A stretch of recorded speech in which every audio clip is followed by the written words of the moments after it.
நமக்கு பல ஃப்ரெண்ட்ஸ் இருப்பாங்க. பல பேர் நம்மள்ட்ட இந்த கேள்வியை கேட்டது உண்டு. ஏன் முஸ்லிம்க எல்லாரும் பன்றிக்கறி சாப்பிட மாட்டீங்க அப்படின்னு சொல்லி பலர் கேட்டது உண்டு. நம்ம ஃப்ரெண்ட்ஸ் கூட குரூப்பா இருக்கும் போது அவங்க எல்லாம் பன்றிக்கறி சாப்பிடும் போது அவங்க நம்மள சாப்பிட சொல்லும் போது சாப்பிடக்கூடாது அப்படின்னு சொல்லும் போது என்னடா நாங்க சொன்னா சாப்பிட மாட்டியா அப்படின்னு சொல்லி அதுக்கெல்லாம் சில காரணங்கள் இருக்கு.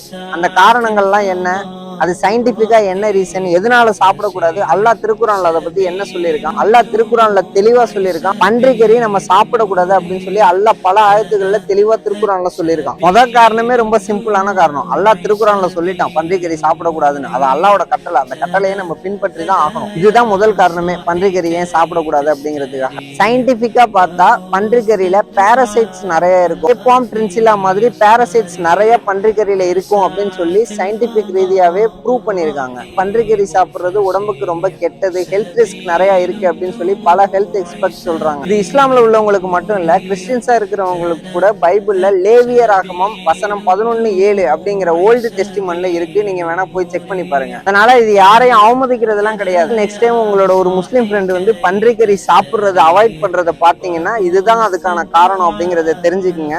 ஹெல்த்தி லைஃப் ஸ்டைலுக்காக, அல்லாஹ் மேல உள்ள நம்பிக்கைக்காக, அல்லாஹ் சொன்ன வார்த்தையை பின்பற்றதுக்காக உள்ளது அப்படிங்கறத மட்டும் தெரிஞ்சுக்கங்க.